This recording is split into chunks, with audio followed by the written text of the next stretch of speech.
And you just mind your P's and Q's, Buster, and remember who you're dealing with. Jesus, wait. Rooney? Oh. Rooney, calm down. Just a moment. Just a little office difficulty, sir. Rooney, I don't have all day to bark at you, so I'm gonna make this short and sweet. I want my daughter out in front of the school in 10 minutes by herself. I don't want anybody... What? It's too suspicious. He'll think something's up. Cover it. You talk. 306. Talk.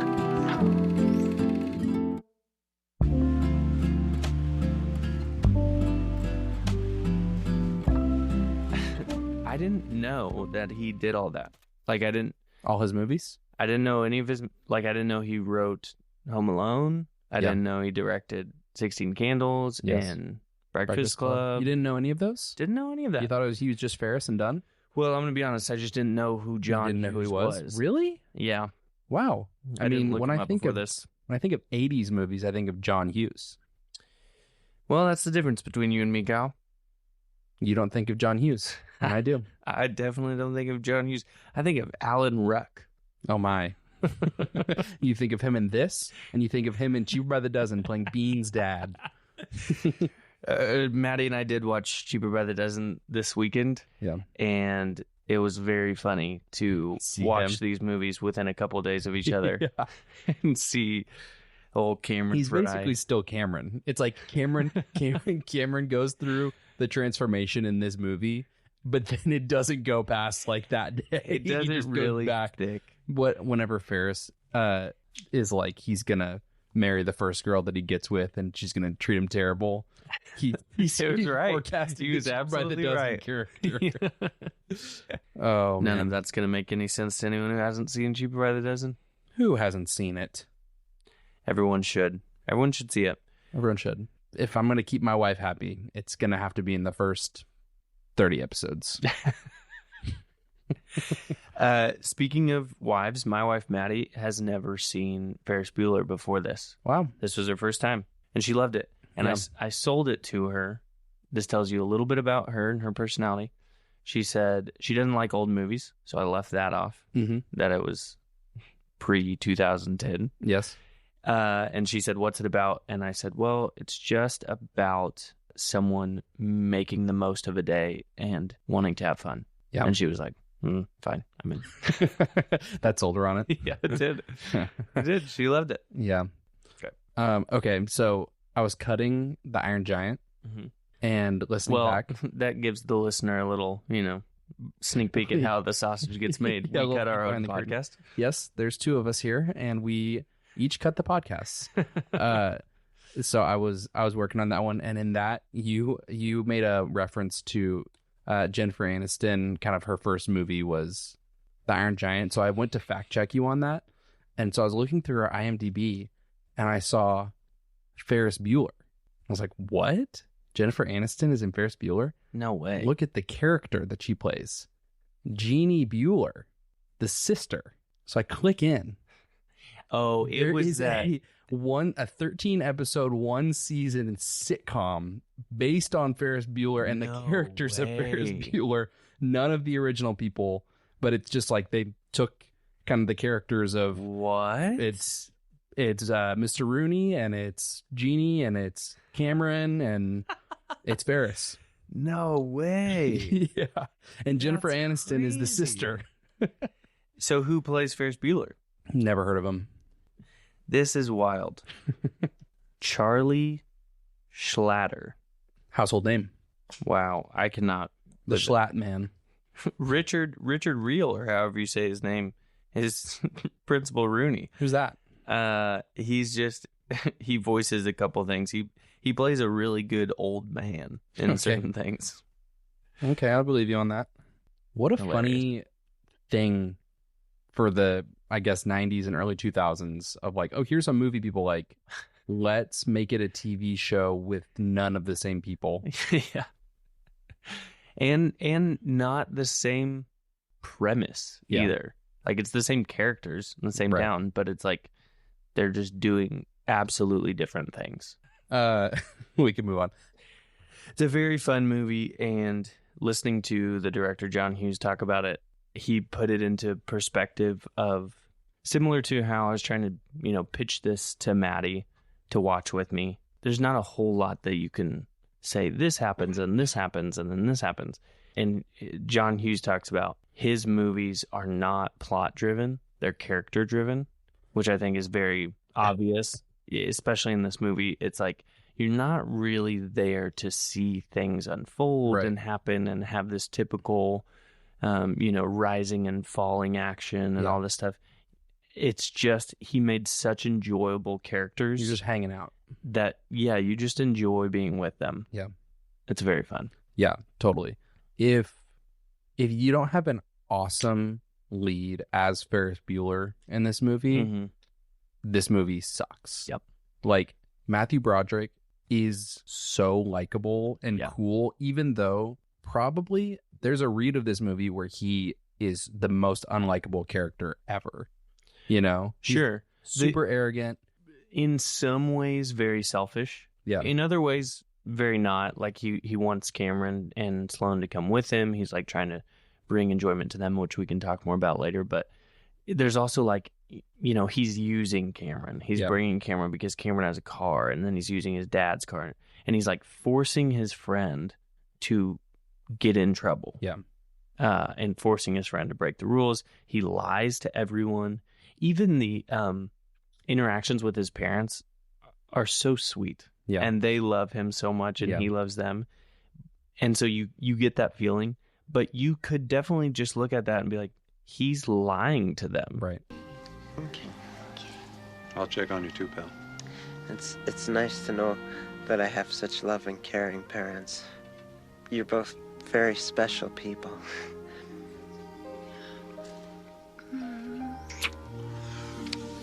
You get better, Pumpkin. Okay, Pumpkin. I'll be home at 6 sharp. If you need anything, call. Anything. We love you, sweetie. And then me. Call if you need us.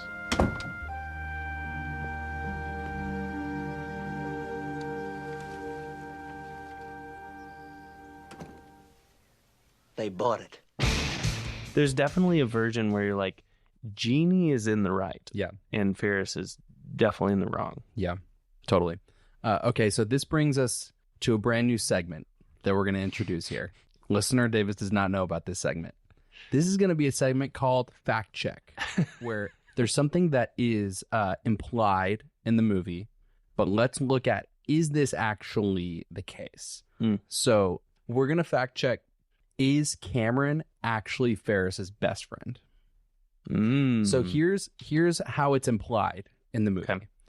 Ferris is trying to convince Cameron to come. Keep me out of it. If you're not over here in 15 minutes, you can find a new best friend. You've been saying that since the 5th grade. But if you look at all the other information, one, Ferris, including in that statement, is very manipulative to Cameron. Sure. Cameron is the only person in school who also happens to be home that day. Cameron has a car, which Ferris, the whole kind of first 15 minutes is him talking about how he does not have a car. Mm-hmm.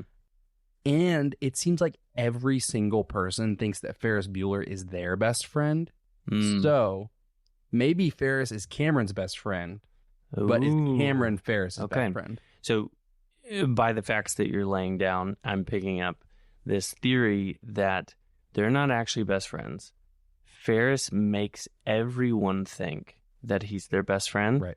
And it just so happened that the day Ferris took off, Cameron was also home and had a car. Right. Because, I mean, even Charlie Sheen, which, awesome cameo. I don't think it was even a cameo. I think he was just cast in a super tiny part. He's like, there's somebody you need to talk to. Talking to Jeannie, and, you know, he's going to say, you need to talk to Ferris Bueller, because he sees that as, like, the person that is in his life that he talks to about this kind of stuff. Yeah. And we've got Grace whenever she's like, oh, Ed. he's real popular with the Sportos, the BBs, the Burnouts. He's a righteous dude. Grace is a killer addition to this movie. She is. So with all that information, true or false, Cameron is Ferris Bueller's best friend. So, and the rest of the information of the movie. My heart wants to say yes. Mm-hmm.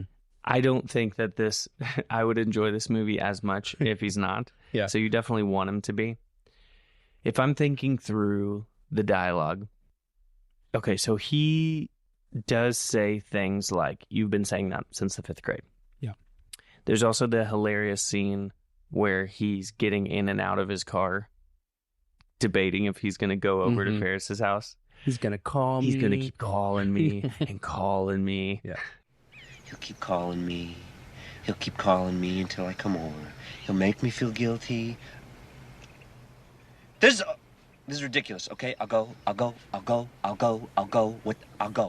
And so there's that where everyone else seems to have this kind of like more general knowledge of Ferris. Like everybody knows who Ferris is, so much so that they put his name on a water tower. Yeah.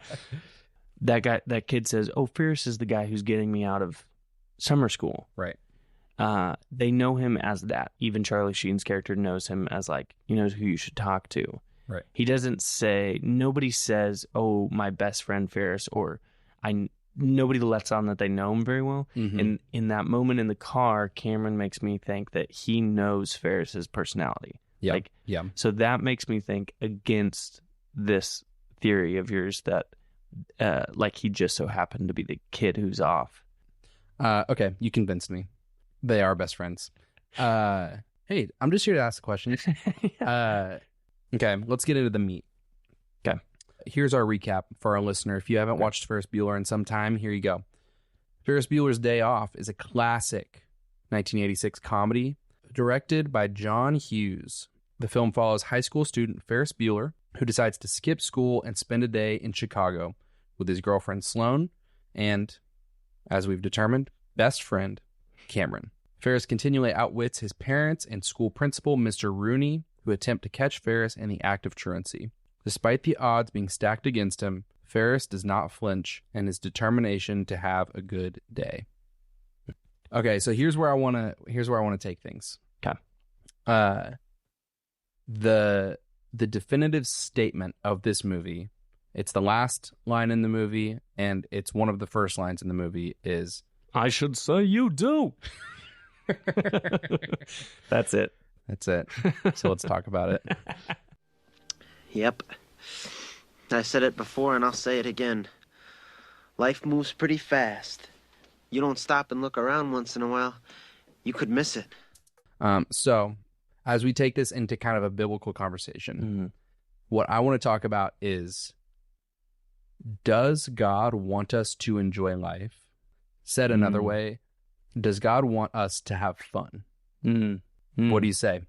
My definitive answer would be absolutely. Okay. I have always thought about it. God literally invented fun. When we think about things like friendship, fun, laughter, adventure, love, these are all things that God literally invented, literally had the idea for and created them. Yeah. What do you think? Do you feel like that message comes across in a healthy way? Like I'm kind of setting up for my own answer. My thought on that is, I feel like we kind of elevate the idea of discipline and going through hardship and doing something that you don't want to do above the idea of enjoying something. That something hard happening to you is more godly than something light or fun happening to you. Sure. Well, and the Bible does talk about blessed are those who are persecuted and go through trial. Yep. And so there's definitely a part of that where you're like, if I am suffering for Christ, that is a beneficial thing. Right. That is a good thing. There's maybe less scripture on that for having fun. Yeah. For enjoying that. Yeah. And I think it's a little bit of an overcorrection on there is kind of a message that's out there in the world of you should do whatever makes you happy. And so I think we sometimes overcorrect on that, and we'll say things like, or we'll hear things like, if something feels hard, you're probably making the right decision, right? Which is true in some cases, but to make that a universal statement, I think is untrue. So this is kind of some scripture to ground our conversation. So Ecclesiastes 2, this is one of my favorite chapters in the Bible. Ecclesiastes, King Solomon is basically on this quest for ultimate satisfaction. In Ecclesiastes 2:1, the first verse of this chapter, he says, I said to myself, come now, I will test you with pleasure to find out what is good. But that also proved to be meaningless. So pleasure, fun, having these pleasurable experiences, he says, they're meaningless. But the end of that same chapter, Solomon comes back around and he says, a person can do nothing better than to eat and drink and find satisfaction in their toil. This too I see is from the hand of God, for without him who can eat or find enjoyment. So the idea here is the pursuit of pleasure on its own is meaningless, but whenever we recognize what the gifts that we've been given are, and that's a gift from God, if we have the understanding of where it comes from, that's an opportunity for us to move closer to God and experience true satisfaction, right? James 1:17 says, every good and perfect gift is from above, coming down from the Father of heavenly lights. So God is giving us these gifts, the ability to have fun, relationships, good food, going to a Cubs game. He has given us all of these things. He's given them to us for a reason. And Ecclesiastes 2:24 and 25 tells us he gives gifts to us for us to enjoy them and to recognize that they're from the hand of God. Yeah, that it brings glory to him. Right. I think when it comes to having fun and enjoyment, it's definitely easier for that to slip into something that is self-worshiping and can kind of lead to things that could easily take us away from God. Yeah. Anything really fun, that really feels good. You just see it over and over in alcohol, video games, whatever. It can very easily get addicting. It can very easily become the thing that you seek after. It can very easily become the thing that you go to for relief and joy and fulfillment. Yeah. Because we are such creatures of habit that once we do something and we enjoy it and it's fun, it's very easy for us to become addicted to that thing or overemphasize that thing. Yeah. There is this fine line that exists of taking the gifts of God and making them God. It's kind of the definition of idolatry, of rejecting the giver and accepting the gift as what is ultimately going to be satisfying to us. Yeah. So it's safer for us to kind of go in this direction of, I don't even want to toe the line of moving towards sin. So therefore, like, I'm going to just go ahead and deny myself all things pleasurable. And I think that is an error.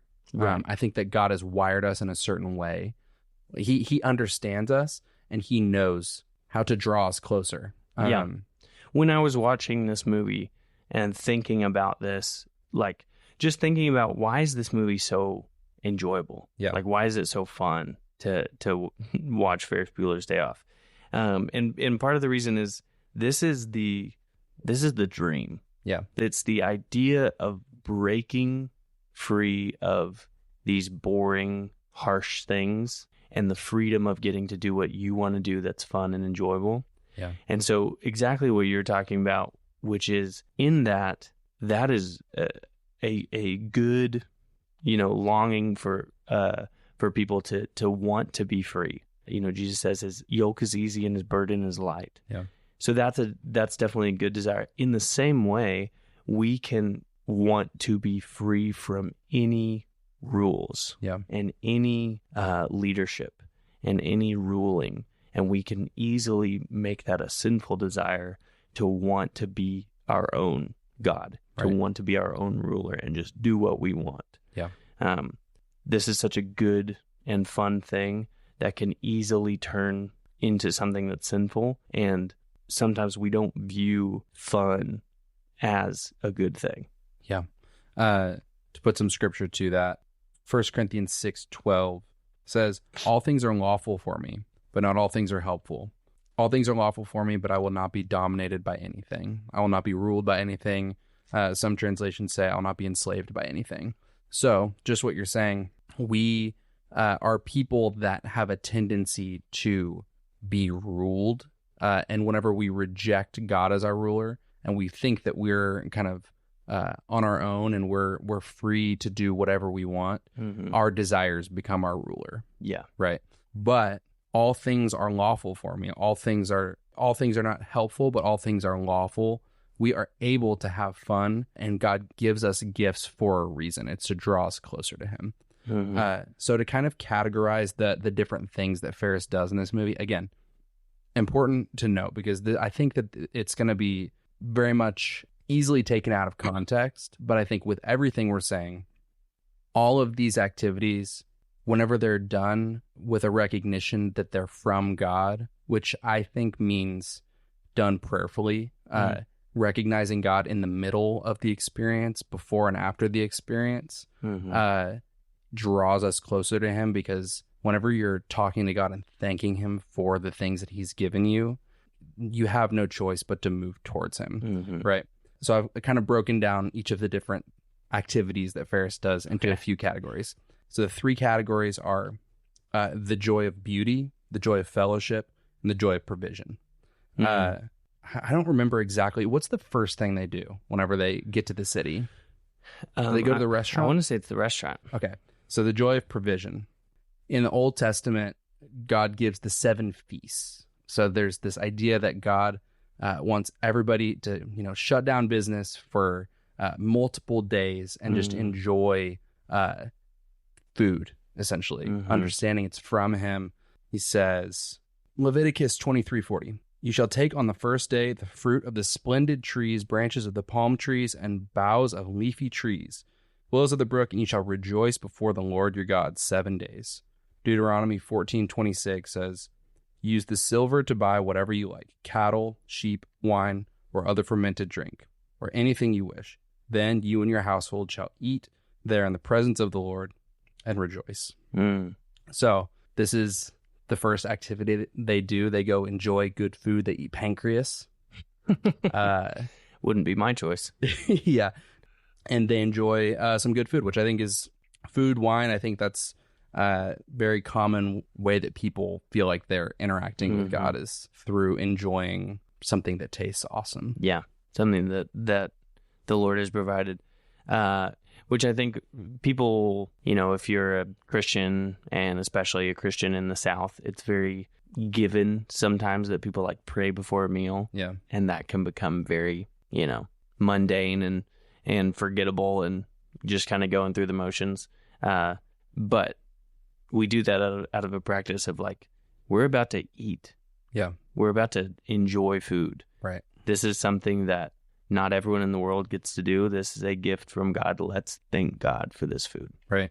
The idea of enjoying food, understanding that God created the flavors, the different combinations, those are all just showcasing God's creativity of all the different things that he thought of that we get to experience.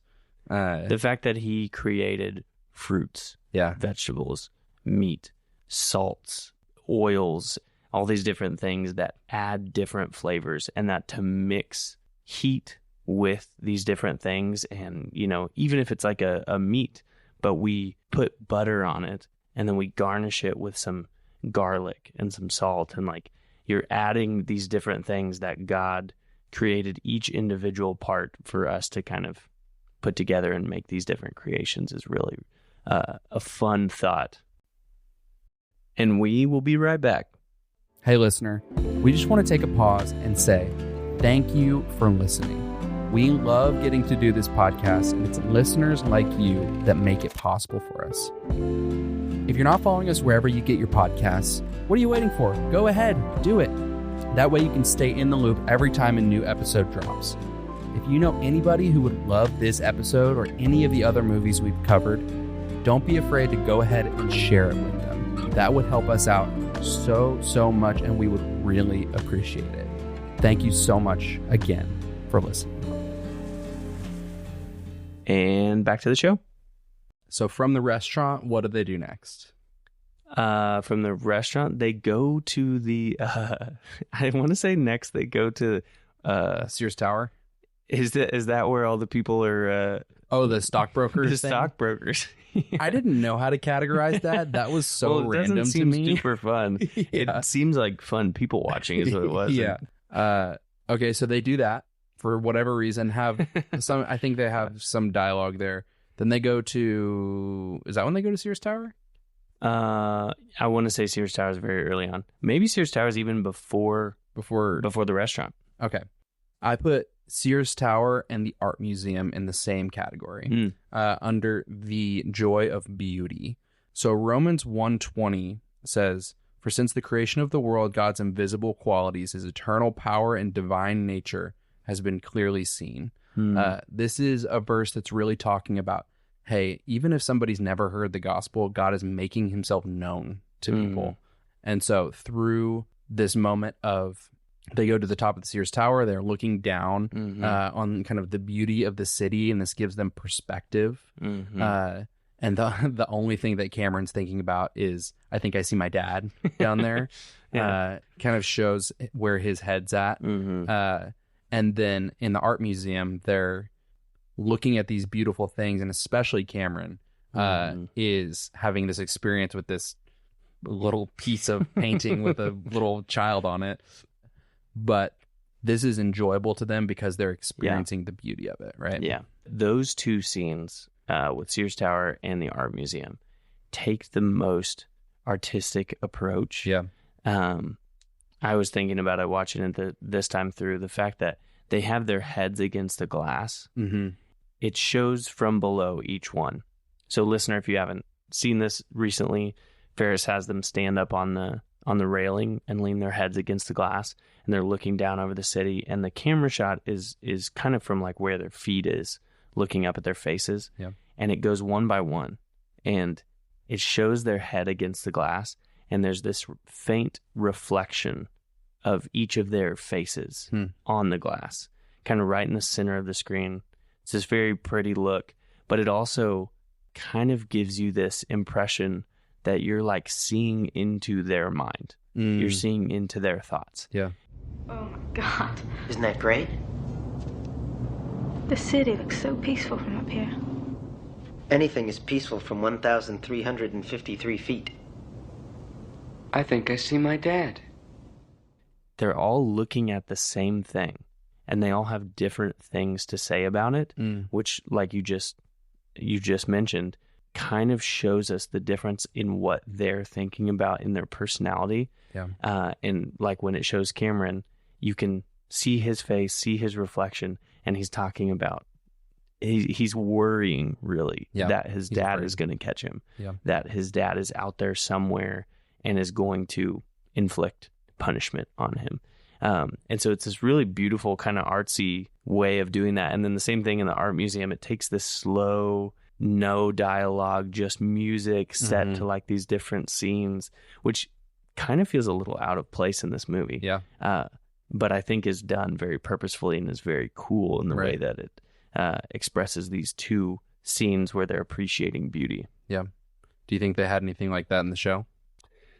I think in my mind, the show was only that. Just, no humor, just still frames. Just still frames. The Sears Tower moment, I think, kind of sums up Cameron's whole arc to me, which there's this whole like internet thing of Cameron's the real main character, which I think is a strong argument that he's the only character that changes from the beginning to the end. And as they're up on the top of the building, they're looking down. What is happening is they have perspective. Everything down there is so small. You know, we're so little. Our lives don't really matter that much. So, you know, it's this freedom that comes with that.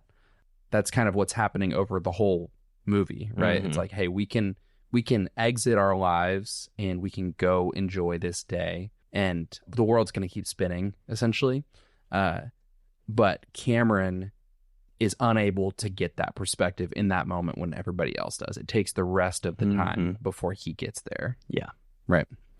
Yeah, he definitely has the biggest change from the start of the movie to the end. Yeah. So that is the joy of beauty, those two scenes. And then the joy of fellowship is the baseball scene and the parade. So Psalm 126:2 says, "We were filled with laughter, and we sang for joy, and the other nations said, 'What amazing things the Lord has done for them.'" So the fact that this is kind of where Cameron starts to lighten up a little bit. You know, he starts smiling and enjoying. He starts doing, you know, whatever, kind of yelling at the baseball players and stuff. He can it swing better. His eyes shut so hard. This like idea of they're all just kind of together, hanging out, just talking, laughing. I don't think that any of the three of them are like huge Cubs fans, but it's like they're just together, and that's what's enjoyable about the experience, right? Yeah, exactly. The joy of friendship is something that Jesus modeled and that God created. It is not good for man to be alone. That we were made to do things with other people, and to do things specifically for believers, for people following Christ, to spur on other believers. Right. Acts 2:42 says, "And they devoted themselves to the apostles' teachings and the fellowship, to the breaking of bread and prayers." That they were together, they were eating together, that they were living life together. 1 John 1:3 says, "That which we have seen and heard we proclaim also to you, so that you too may have fellowship with us. And indeed our fellowship is with the Father and with his Son, Jesus Christ." Yeah. That, hey, we want to share things together. I think that's a very human experience, and a human desire is to want to share things with other people. Yeah. This idea of fellowship reminds me of kind of this larger idea that I think is present here. Nehemiah 8:10 says, "The joy of the Lord is our strength." This whole idea is we can enjoy things because they're from God, but Nehemiah says, the joy of the Lord is our strength. The joy that we're able to experience is actually going to be the gas in the engine that's going to be able to keep us moving forward. Ecclesiastes 4:10 it says, "Two are better than one because they have good return for their labor. But if either of them falls down, one can help the other up. But pity the one who falls down and has no one to get them up." Even whenever things we're not in this joyful state, these moments of joy have been able to bring us together in a way that we're able to pick each other up whenever we fall down. We live in a fallen world. We live in a broken world. Things are not, we're not going to be able to enjoy life all the time. And whenever things get hard, the ways that we're able to be built up through joyful moments is going to be able to help us get through those harder moments. Yeah. I actually think the person who models this the best in this movie is Sloane, because Ferris can kind of be a ignorer of the danger. You know, there's a real kind of threat there that they're going to get caught, they're going to get found out, and he feels like he's just ignoring it. Yeah. Whereas Cameron feels like he's a little too fearful. That's all he can see. Yeah. He can't enjoy the moment for what it is because he's so worried. Sloane takes this very middle ground where she is aware of the danger. And even when Cameron kind of goes into his weird, freaked out state, like she enters into that with him and cares for him. Yeah. But she doesn't shy away from the fun and the freedom and the joy of life. Yeah, totally. Matthew 18:20 on the idea of fellowship says, "Where 2 or 3 believers are gathered together in my name, I'm there among them." So Jesus is there with us, even right now, the two of us in this room, right? And this all keeps looping back to this idea that all of this is valuable because it brings us closer to God. fellowship and time together draws us closer to the Lord. And I think that ultimately brings to this idea that it isn't present in this movie, but I think is important for the conversation. The idea that the presence of God is where joy is found. Our circumstances, it is an overcorrection to say that our circumstances are irrelevant, because our circumstances can, like we've been talking about, provide joy that draws us closer to the Lord. Yeah. But Paul in Philippians 4 says, I found the secret to be content no matter the circumstance. Whether I'm hungry or fed, I know that I can do all things through Christ who gives me strength. Yeah. Right.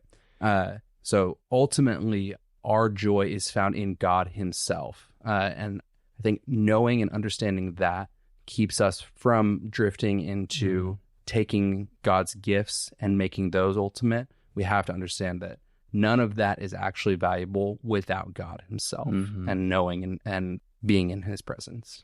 How would you say that believers like you and me would find joy in God? Like, how do we keep God as our joy? Yeah. My first thought is John 15, which I'll pull up. Jesus says, I'm the vine, you're the branches. If you remain in me and I in you, you will bear much fruit. Fruit in Galatians 5 is love, joy, peace, patience, kindness, goodness, faithfulness.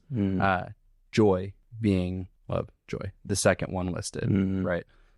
The best answer that I can give is, if we want to be connected to the vine as practically as we can get, I think you have to pray. I think you have to recognize, you have to spend dedicated time, extended time in prayer, so that you're set up for that ability to, throughout your day, recognize that God is there with us. Yeah. Right? As good things happen, as hard things happen. Yeah, that's what I think about, is that recognition. I think that a lot of times we get in this Christianese kind of talk where we say, oh, keep God at the center. Yeah. Keep God at the center of everything. Keep God first in your life. That kind of stuff that can kind of get impractical into like, okay, how do you actually do that? And so a lot of times we take that as like, okay, I'm going to keep God the center of my sports, and that means I'm going to say the Lord's Prayer before this game. Right. But I think it's that recognition, like you said, of knowing if I'm living my life going, okay, I guess I'm supposed to pray for this. So I'm going to kind of try to talk to God, and then I'm going to move on. Yeah. Then I don't feel like I'm living, life with God, that I'm abiding in him. Yeah. But if I'm living my life thinking, there's a God that created me, there's a God that loves me, there's a God who made me to have life with him, that sin separated me from him, and so Jesus came and died so that I wouldn't be separated from him. Yeah. And that's the whole reason why I'm here on this earth breathing right now. Then knowing, because Jesus did that, I have God living inside of me, the Spirit of God living inside of me. Yeah. So I can talk with him, I can commune with him, I can hear from him. Then having that understanding and that recognition, I'm going to do everything else a little differently. Yeah. Like, we have that ability. I think that changes everything, just that recognition of the truth. Yeah. Colossians 3:17 says, whatever you do in word and deed, do in the name of the Lord Jesus, giving thanks to God the Father through him. Whatever we do, we recognize Jesus and we give thanks to God. And I think the driving idea of this conversation is we have to get in the habit of recognizing God in the good and joyful times. I think that that's something, I think we have a really, well, I'll speak for myself. I have a really hard time doing that. I think it seems more pressing to lean into God in the hard times. And I think that God knows that. I think that's why he says things like, for a rich man to enter the kingdom of heaven, it's going to be easier for a camel to go through the eye of a needle. When it feels like you have what you need, it's hard to recognize that we need God. Yeah. Yeah. I think a lot of people can probably relate to that. I think I definitely relate to that in when things are good and life is good and easy, it's very easy to get complacent. It's very easy to kind of just sit back and relax and not remember that need to press in versus when we're going through something and we feel like we need help, it's much easier to then look for help. Right. So I want to talk briefly about Cameron and what this day does for him. It's getting late, buddy. We better go get the car back home. What do you? We have a few hours. We have until 6. I'm sorry. I mean, I know you don't care, but it does mean my ass. You think I don't care? I know you don't care. Oh, that hurts, Cameron. Cameron, what have you seen today? Nothing good. Nothing. This. What do you mean, nothing good? We've seen everything good. We've seen the whole city. We went to a museum. We saw priceless works of art. We ate pancreas. So Cameron, at the beginning, he doesn't want to leave his house. At the parade, is saying things like, I can't do anything. I can't handle anything. And then he comes around after he kind of comes out of his catatonic state. And Ferris, you're my hero. Yeah. I realized it was ridiculous. Being afraid. Worrying about everything. Wishing I was dead. All that shit. I'm tired of it. It's the best day of my life. His character had kind of been defined by anxiety. The license plate on the car says nervous. Which is funny because when I was watching that before, I was like, oh, that's funny. It's Cameron's and he's nervous, whatever. But then watching it this time, I was like, this is the dad's car. Yeah. Why did the dad put nervous on there? Well, you have to, I assumed it's like, oh, Cameron is just like his dad. Yeah. Like probably very responsible guy, anxious. Sure. Doesn't really know how to have human relationships. Yeah. And he has this moment of clarity after he's experienced all this joy, his fear. He ultimately reaches that point of perspective, and he's able to see like, hey, this fear is not worth it. Yeah. And then he wrecks the car and ultimately is okay with it. And Ferris says he's going to be okay for the first time in a long time, maybe in his life. Yeah. I think the key there is like we can feel as if anyone listening is like me, I was the kid who didn't get in trouble very much as a kid and didn't want to get in trouble. Yeah. Other people out there maybe were a little bit more on the rebellious side. But watching this, you're nervous for him. Yeah. Hearing what you've heard about Cameron's dad so far, it does not make you think that this is going to be a good rest of the day for him. That's how it feels. Something that I thought about was in this idea of, Ferris has taught him to embrace the good of life. Yeah. Cameron is very good at embracing the bad of life.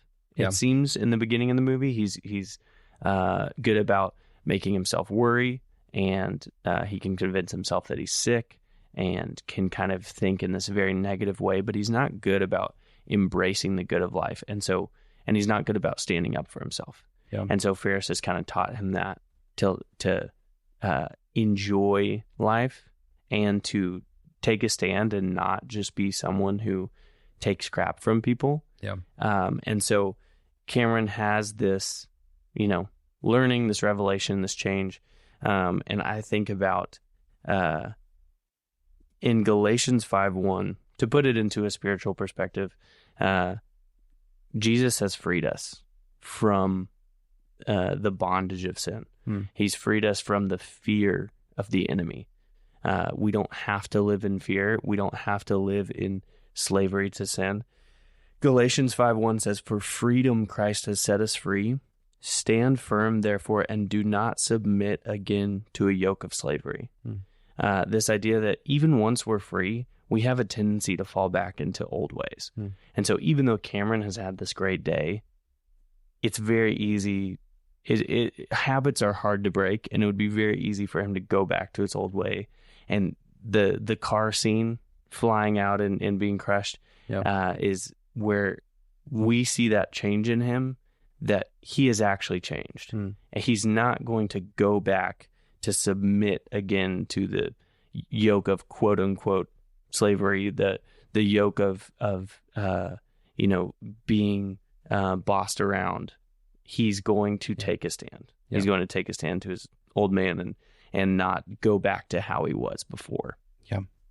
Yeah, totally. He's done being afraid. That's good. Good, man. It's good stuff. Why do you think Matthew Broderick never... why is he not Ryan Reynolds? Well, for one, he's old. Yeah, but... it's tough to be like, you played such a good role that then that... No one can see you as anything else. Yeah. But, he did The Cable Guy with Jim Carrey. Oh, yeah. He's in there. War Games, which my dad loves. Okay. The Producers, which I've never seen, but kind of a big thing. Nothing as big as Ferris Bueller, though.